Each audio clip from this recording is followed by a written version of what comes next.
আল্লাহ নবী আলাইহিস সালাতু ওয়াস সালাম আবু বকর সিদ্দিক রাদিয়াল্লাহু তাআলা আনহুকে নিয়ে মক্কা থেকে যখন মদিনার দিকে হিজরত দেয় গো বাজান, হিজরত করার সময় আল্লাহ রাসূল সাল্লাল্লাহু আলাইহি সাল্লাম আবু বকর সিদ্দিককে মাত্র একটা ডাক দিয়েছিল, জোরে কোন ঠিক কিনা? আবু বকর সিদ্দিক রাদিয়াল্লাহু তাআলা আনহু সঙ্গে সঙ্গে বলেছিল লাব্বাইক ইয়া রাসূলুল্লাহ। আল্লাহ নবী বলে আবু বকর একটা ডাক দেওয়া মাত্রই তুমি জাগ্রত হলে এটা কেমনে করে সম্ভব গো আবু বকর? তখন তিনি বললেন ও নবী গো, যেই দিন থেকে আপনি বলে রাখছিলেন আবু বকর রে, মনে হয় আমার সঙ্গে তোমাকে হয়তো হিজরত করা লাগতে পারে, জোরে কোন ঠিক কিনা? যেই দিন থেকে আপনি বলেছেন গো নবী, সেই দিন থেকে আমি আবু বকর আমার পিঠটা রাতের বেলা জমিনে লাগাই নাই। নবী শুধু তাই নয়, আমার মেয়ে আসমা রয়েছে, সেও এরকম আমি রাতের বেলা ঘুমাইতো না গো। আপনার জন্য প্রত্যেক দিন নাস্তা নিয়ে অপেক্ষা করতো, আমার নবী কখন আসবে। আল্লাহু আকবার। আসমা রাদিয়াল্লাহু তাআলা আনহা, বাবা গো, আল্লাহর নবী আর আবু বকর সিদ্দিক যখন হিজরত করার জন্য রওনা দিয়েছি, কিন্তু বলেন তো যতই হিজরত করার জন্য রওনা দেখ না কেন, যেই মাত্র ওই যে আবু জেহেল শয়তান বেয়াদব উতবা সাইবা যখন আল্লাহর নবীকে ওই জায়গাতে পাই নাই, সঙ্গে সঙ্গে দৌড়ে আসছে আবু বকরের বাড়িতে, জোরে কোন ঠিক কিনা? হয়তো নবীকে ওই জায়গাতে পাওয়া যাবে। এসে দেখে বাড়িতে কেউ নাই, আসমাকে পেয়েছে আবু জেহেল। আসমাকে প্রশ্ন করেছে, আসমা বলো তোমার বাবা আর নবী কোথায়, তুমি কি বলতে পারো? তাড়াতাড়ি বলো না। আসমা রাদিয়াল্লাহু তাআলা না বলতেছি আমি জানি না নবী আর আমার বাবা এখন কোথায়। যদি বা হিজরত করার জন্য গিয়েছে এইটা ঠিক আছে, কিন্তু তারা এখন কোন জায়গাতে অবস্থান করছে সেইটা কি জানা আছে?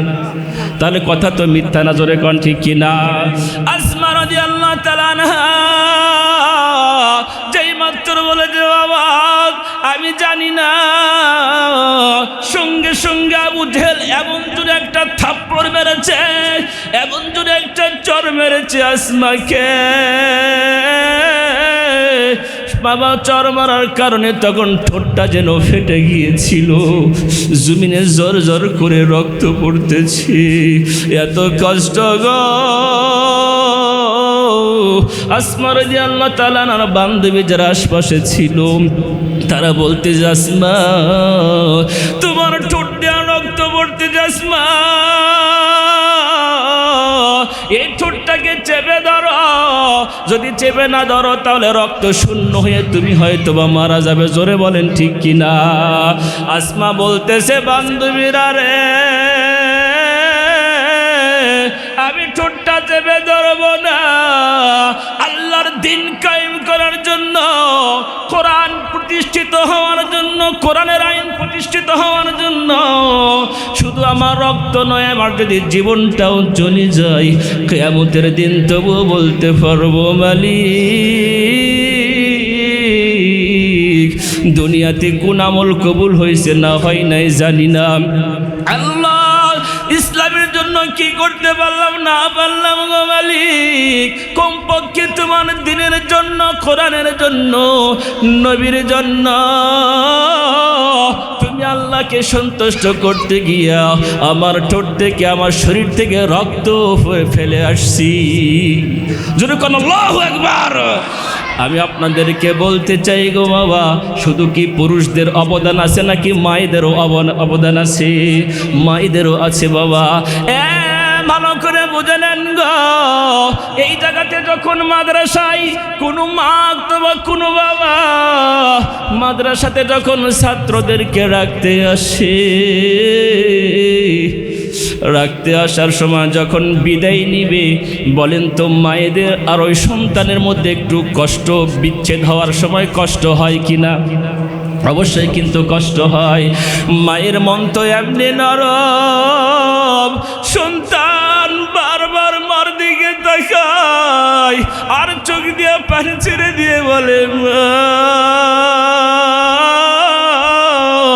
তোমাকে যারা থাকতে পারি না গো মা, তুমি আমার জন্য দোয়া করিও, আমি যেন সুন্দর করে কোরআন আর আলেম হতে পারি। মা ও বাবা কাঁদতেছি, কিন্তু তেমন বুঝতে দেয় না। ওই সন্তানের হাতে, ওই সন্তানের মাথায় মা হাতটা রেখে দোয়া করে আর বলে, বাবা তুমি যদি আলেম হতে পারো, তুমি যদি হাফেজ হতে পারো, ও বাবা আমি তোমার জন্য দোয়া করি, তুমি ইহকালেও শান্তি পাবে। ও বাবা আমরা জান্নাতের মধ্যে যেতে পারবো। আল্লাহু আকবার বলেন। আমি আপনাদেরকে বলেন তো, মার দয়া মার ভালোবাসা অন্তরে সন্তানের জন্য আছে না নাই? মা এমন একটা মায়ার জিনিস।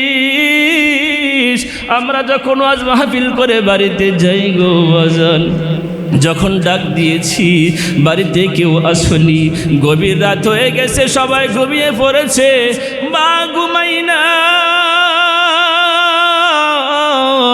চৌকিদারের মতো মা যেন বাড়ি পাহারা দিতেছে গো বাজান। যেই মাত্র বলি মা সবাই ঘুমিয়ে পড়েছে, তুমি কেন ঘুমাও না?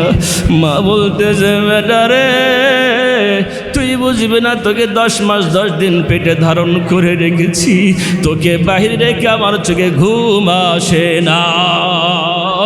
এই আল্লাহর বান্দারা, এই জন্য বলবো বাবা, আমরা যেই কাজ করি না কেন, যতই বড় হই না কেন, ওই মায়ের কাছে আমরা শুধু সন্তান। এই জন্য মা বাবাকে সম্মান ইজ্জত করতে হবে কি না? আপনাদেরকে বলতে চাই, আমার নবী বলেছেন, মা বাবা হলো তোমার জন্য জান্নাত অথবা তোমার জন্য জাহান্নাম। জোরে কোন ঠিক কি না? এ বাবা, এই জন্য বলবো আমার যুবক ভাইরা রে, ও আমার দরদি ভাইরা, বিনা স্বার্থে শুধুমাত্র একমাত্র মহব্বত করে ভালোবাসে, সেইটা হলো জনম দুঃখিনী বাবা আর মা। সবেমাত্র মা খেতে বসেছে, এখনো কিন্তু মায়ের হাতের খাবারটা এখনো লেগে আছে, সন্তান পেশাব করে দিয়েছে, মা সঙ্গে সঙ্গে ওই সন্তানকে কাপড়টা ভিজে গেছে গো বাবা, ওই ভিজা কাপড়টা সঙ্গে সঙ্গে পাল্টাইয়া দিয়ে ভিজিয়ে রেখে নতুন একটা কাপড় দিয়ে সন্তানকে জোরে নিয়ে আবার খেতে বসেছে। তাড়াহুড়ো করে যে লোকমাটা দিয়েছে গো দরদি, এই জন্য বলবো গো বাবা, যার মা নাই বাবা নাই, সেই বুঝে না থাকার কত বড় কষ্ট। জোরে কোন ঠিক কিনা? আমরা জানি মাদ্রাসায় অনেকে পড়াশোনা করে, ছুটি যখন হয়ে যায়, কোনো সময় ছাত্ররা 2-1 বাবা এমন আছে, ছুটির দিনে সবাই আনন্দ, কিন্তু 2-1 ছাত্রকে দেখা যায় ল্যাপটা মুড়ি দিয়ে, কাঁথার মধ্যে এরকম মুড়ি দিয়ে কেমন যেন ফুফিয়ে ফুফিয়ে কাঁদতেছে। ওস্তাদ বলতেছে, বাজান সব মানুষ বাড়িতে যায়, তুমি কেন যাও না? ও তখন বলে, হুজুর বাড়িতে কেমনি করে যাবো, আমার মাও নাই বাবাও নাই। এই আল্লাহর বান্দা বান্দি, এই মাদ্রাসায় বাবা অনেক ইতিম অসহায় মাদ্রাসায় পড়াশোনা করে গো। এই মাদ্রাসাতে যদি আমি আপনি বাবা দান করি, আল্লাহর কাছে যদি আমরা একটু সহযোগিতা করি, সর্ব জায়গাতে ইসলামের কাজের মধ্যে ইয়াতিমের মাথায় হাত বুলা যদি দোয়া করে যায়, নিশ্চয় আল্লাহ তাআলা আমাদের অন্তরটা নরম করে দিয়ে ইসলামের পথে কবুল করে নেবে। জোরে কোন ঠিক কিনা? মা যার নাই সেই বোঝে গো বাবা, এই জন্য আমরা মা বাবাদের সম্মান করবো। জোরে কোন ঠিক কিনা? এই আল্লাহর বান্দা, আপনাদেরকে আমি বুঝাইতে চাই শুনতেছি ওই মার দাম সম্পর্কে। মা যখন নাকি সন্তানকে সুন্দর করে বুঝিয়ে মাদ্রাসায় রেখে গেল, মাদ্রাসা রাখার পর যখন হাফেজ হয়ে যায়, আলেম হয়ে যায়, বলেন তো ওই মার তখন অন্তরটা অশান্তি না শান্তি পায়?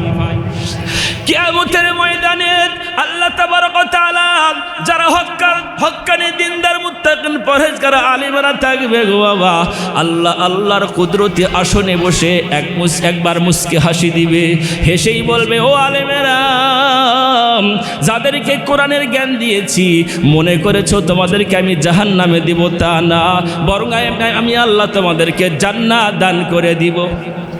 আরো জোরে কর সুবহানাল্লাহ। এ বাবা, শুধু তাই নয়, এই কোরআন যে ব্যক্তি পড়বে কিয়ামতের ময়দানে আল্লাহ তাবারক ওয়া তাআলা তার মা বাবাকে নূরের মুকুট, নূরের তাজ পরিধান করে দেওয়া হবে। জোরে কোন ঠিক কিনা?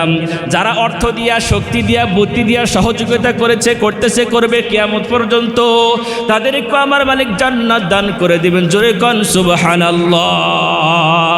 শুধু তাই নয়, একজন হাফিজকে আমার মালিক বলবে, করা ওয়ারতাকি, তুমি একটা করে আয়াত পড়ো আর তুমি জান্নাতের তলাতে উঠে যাও। কিয়ামতের ময়দানে আর ওই বেহেশতের মধ্যে দাউদ আলাইহিস সালাতু ওয়াস সালাম নিজ কণ্ঠে তেলাওয়াত করবে, আমার নবী কোরআন তেলাওয়াত করবে। শুধু তাই নয়, আল্লাহ তাআলা নিজেই সূরা আর রহমান তেলাওয়াত করবে। জোরে কোন ঠিক কিনা? আল্লাহ বলবেন, আনার রহমান। জোরে কোন আল্লাহু আকবার। আমারি কণ্ঠে তুমি তোমারি বাণী তুলেছ, বুকের দেরাজে তুমি কোরআনের স্থান দিয়েছ। আমারি কণ্ঠে তুমি তোমারি বাণী তুলেছ, বুকের দেরাজে তুমি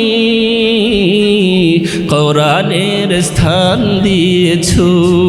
এত ভালোবাসো কেন মালিক আমায়, কি করে শুকুর তার করি আদায়। এত ভালোবাসো কেন মালিক আমায়,